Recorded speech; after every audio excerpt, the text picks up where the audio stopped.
पुनतरिया क्या है? इसको बोलते पौंद।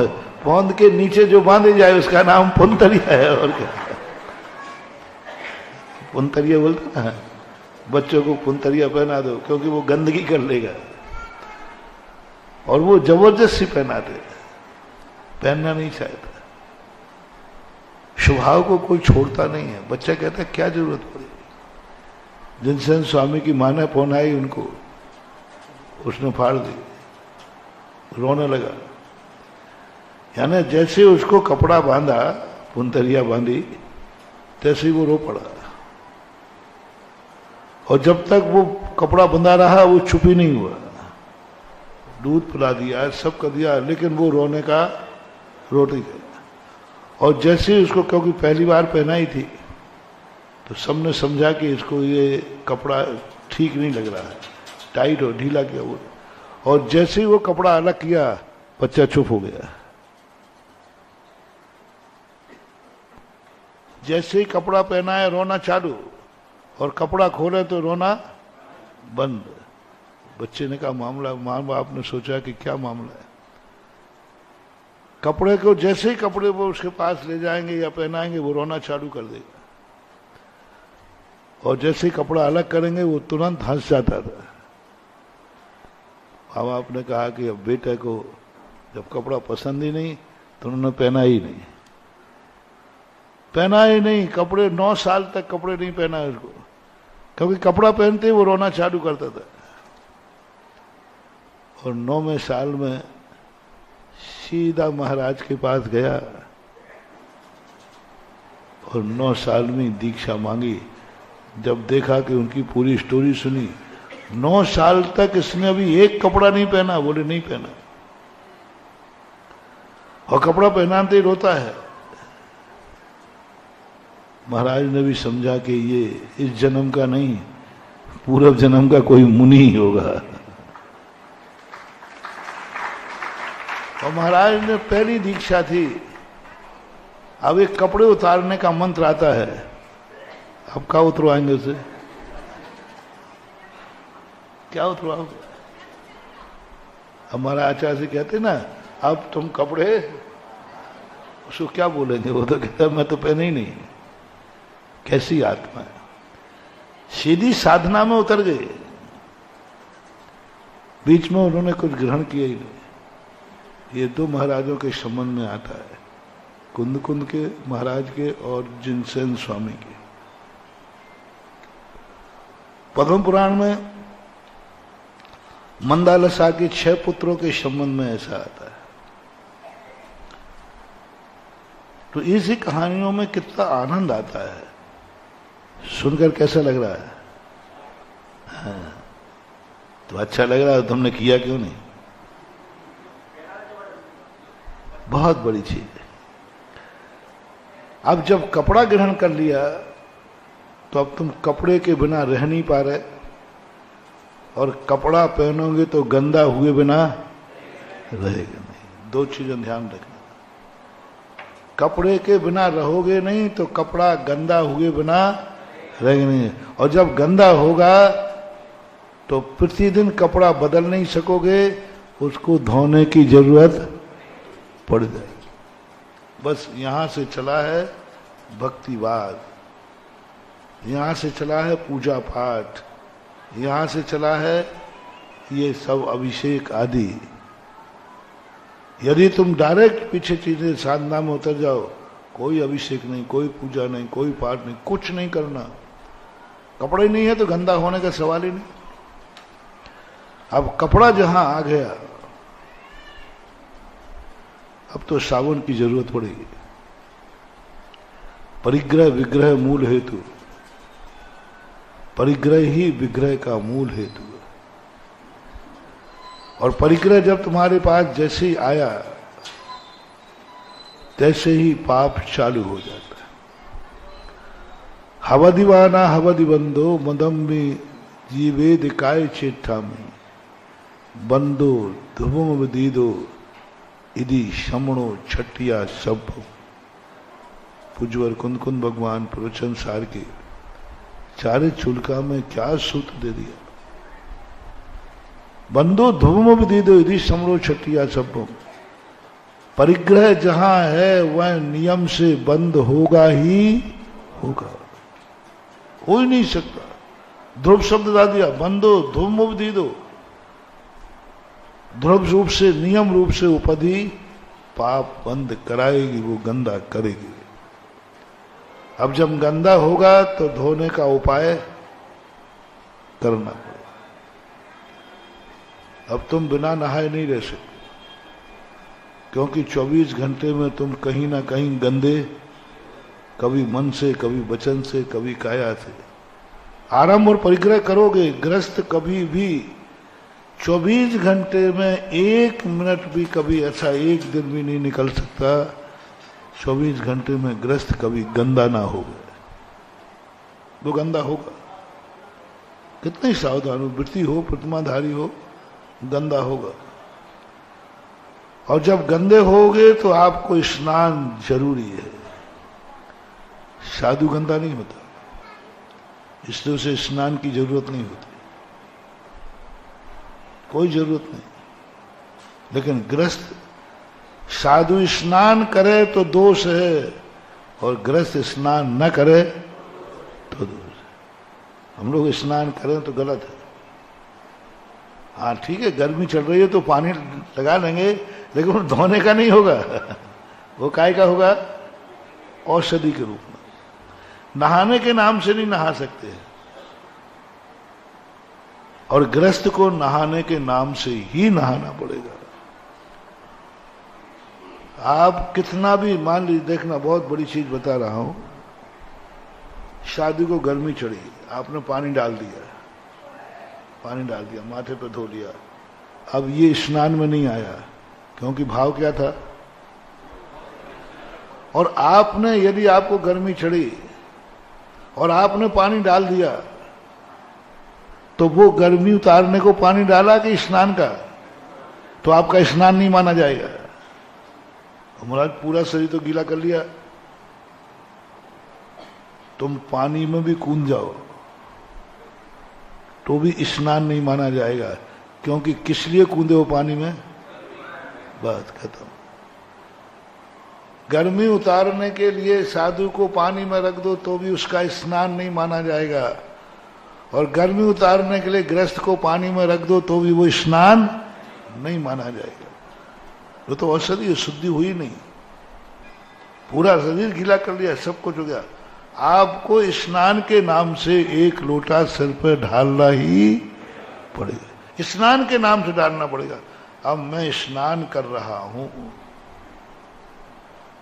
स्नान कर रहा हूं, अब मैं फ्रेश हो रहा हूं, मैं मैल धो रहा हूं। ये कुछ सिद्धांत देखो कितने विचित्र हो गए। स्नान में भले 1 लोटा डालो, और दवाई में चाहे 1 पूरी टंकी डाल दो तो नहीं माना जाए। जैसे भगवान के ऊपर कितना भी पानी गिर जाए वो गंधोदक नहीं माना जाएगा, लेकिन 50 ग्राम अभिषेक के नाम पर डालो तो। अब ऐसे देखो कितना गंधोदक पड़ता है बाहुबली भगवान के ऊपर। पूरी बरसात का पानी, पूरा बरसात का पानी कहाँ जाता है? नाली में जाता है, कोई वो गंधोदक है ही नहीं।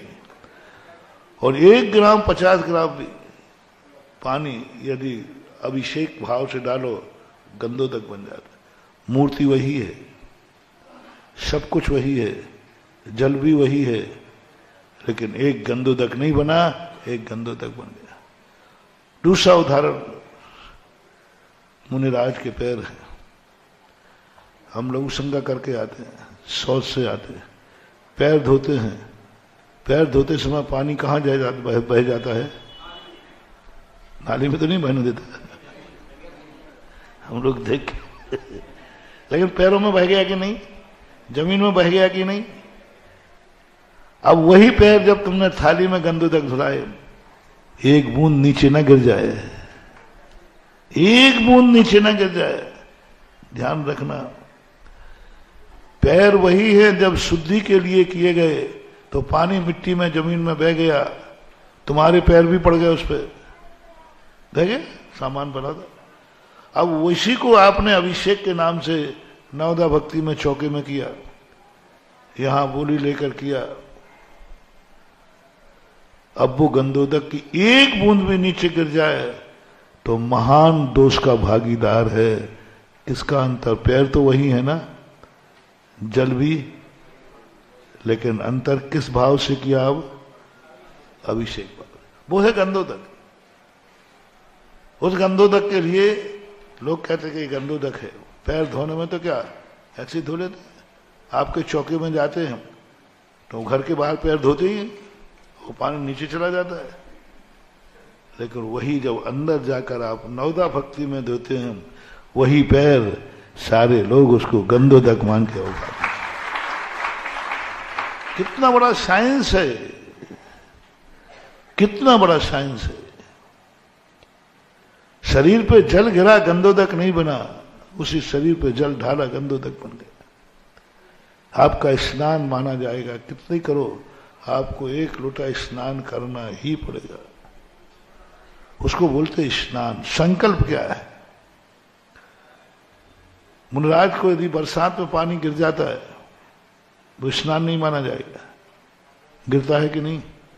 पूरा भीग जाते, स्नान नहीं किया। आज स्नान में कहीं दोष नहीं हुआ। अभी जैसे माना का गर्मी चढ़ गई, आपने पानी डाल दिया, कोई बात नहीं, चलेगा, स्नान नहीं हुआ, क्योंकि स्नान का संकल्प नहीं है।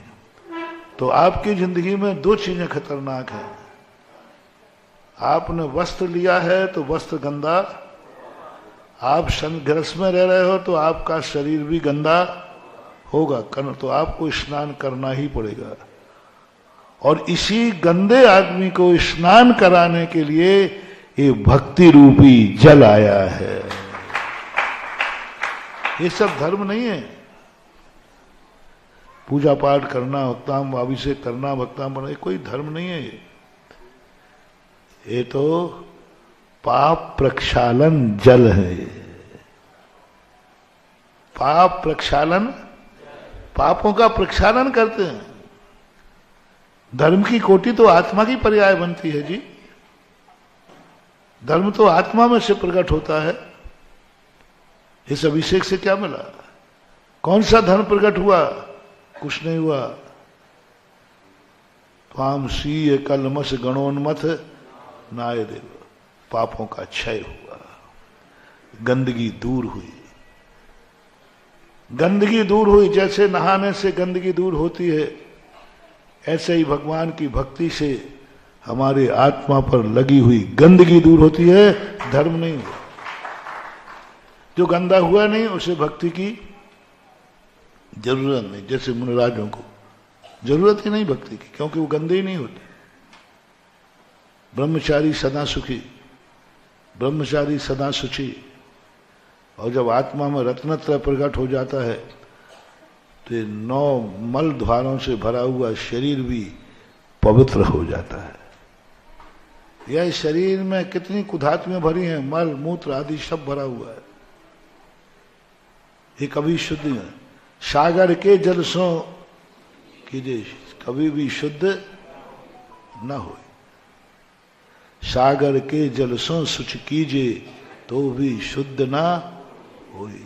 और देखो कितने जल्दी मजेदार शमंत भद्र महाराज ने लिखा, शुभावता शुचौ का ये रत्नत्रय पवित्र थे।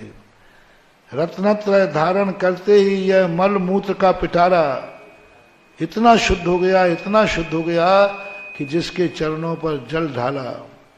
और इस शरीर में भी सबसे निम्न स्थान कौन सा है? पैर। सबसे, आप लोगों के शरीर में किसी का कोई शरीर का कोई हिस्सा टकरा जाए तो उतना बुरा नहीं मानते, लेकिन पैर टकरा जाए तो सबसे निकृष्ट स्थान शरीर में पैर है। देखो रत्नत्रय की महिमा देखो कि जैसे ही रत्नत्रय धारण किया तो पूरा शरीर तो पवित्र हो गया, सबसे निकृष्ट पैर भी इतने पवित्र हो गए कि लोग ने जल ढाला तो गंधोदक हो गए। रत्नत्रय पवित्र थे। अब वो तो तुम कर नहीं सकते, इसलिए तुम्हारे लिए कहा कि अब तुम बाजार से साबुन लाना पड़ेगी। मुझे साबुन लाने की जरूरत नहीं है, मैंने तो रत्नत्रय सब कुछ अंदर ही है, और ऐसा मीटर लग गया कि तुम कितना भी गंदा कर लो, हमें कभी तुम छू लेना, हम कभी अशुद्ध होते ही नहीं, कभी नहीं अशुद्ध होते।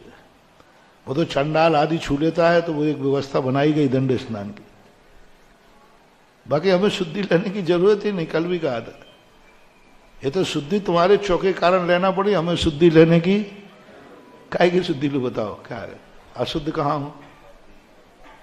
हाथ तुम चौके में धुलाओगे कि नहीं? तो वहां धो लेंगे। अब यहाँ शुद्धि लेने की क्या जरूरत थी? वो तो वो कल सुनाई थी ना, परसों।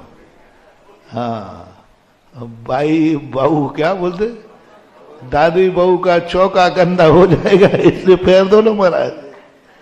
कितना बढ़िया संस्मरण सुनाया था कि आचार्य जी तो शुद्धि करते ही नहीं थे पहले, बहुत पहले। तो बुंदेलखंड में आए तो एक भाई ने कह दिया, महाराज जी चौका शुद्ध, पैर तो धो ही लो। अब महाराज के कमंडल में पानी नहीं था, वो तो सूखा ले जाते थे। आपके कमंडल में नहीं है तो हम धुला देते, लेकिन बिना धोए अंदर मत जाओ। तो ये स्थितियां कितनी महान है, कितना जैन दर्शन का कंसेप्ट कितना क्लियर है कि तुम अपवित्र मत हो, तुम्हें ये पूजा पाठ भक्ति आदि कुछ नहीं करना, तुम तो अपने अंदर रत्नत्र प्रकट करो और ऐसा मीटर लगाओ कि तुम कभी गंदे होगे ही नहीं। कितनी गंदगी में चले जाओ, कितनी गंदगी में से आ जाओ, कभी गंदा नहीं होता है। नील वसन पर रंग उछलना क्या, बनारसी दास का भजन है। साधु के लिए साधु का कलर नीला होता है स्वभाव में। नील वसन पर रंग उछलना क्या, नीले वस्त्र पर कोई रंग दिखता नहीं है, कभी अशुद्ध नहीं होता। लेकिन आप लोगों के लिए भक्ति का बहुत जरूरी हो गया, क्योंकि आप गंदे होते हो और गंदे होने के लिए आपको साबुन की जरूरत पड़ेगी। ये सब साबुन के समान हैं। अब इस साबुन को लेने के लिए आप भगवान को, गुरु को, शास्त्र को, सबको बीच में लाओगे और ये सब आपके लिए कहीं ना कहीं से शुद्ध करेंगे। मोटिवेशन, यदि आप ग्रस्त हैं तो जिंदगी में एक नियम ले लेना, साधना के चक्कर में मत पड़ना, उपासना को संभालना। आपका नाम उपासक है, हमारा नाम साधक है। साधु जितनी साधना करेगा वो मंगल होगा, मांगलिक होगा, और श्रावक जितनी उपासना करेगा उसकी गृहस्थी मांगलिक होगी। तुम्हें मंगल करना है, तुम्हारा मंगल, तुम्हारा सगुन भक्ति के अलावा है ही नहीं। या तो गुरु को ध्यान करो, या भगवान को मानो, या जिनवाणी को। तुम्हें कोई ना कोई मंगलाचरण करने वाला चाहिए, कभी छोड़ मत देना भूल करके। जब तक तुम्हारी गृहस्थी है, तुम्हारा शुभ देवसाद गुरु के निमित्त से ही होगा। हमारा शुभ से देवसाद गुरु की कोई जरूरत नहीं है। हमारा शुभ होने वाला है हमारे खुद के रत्न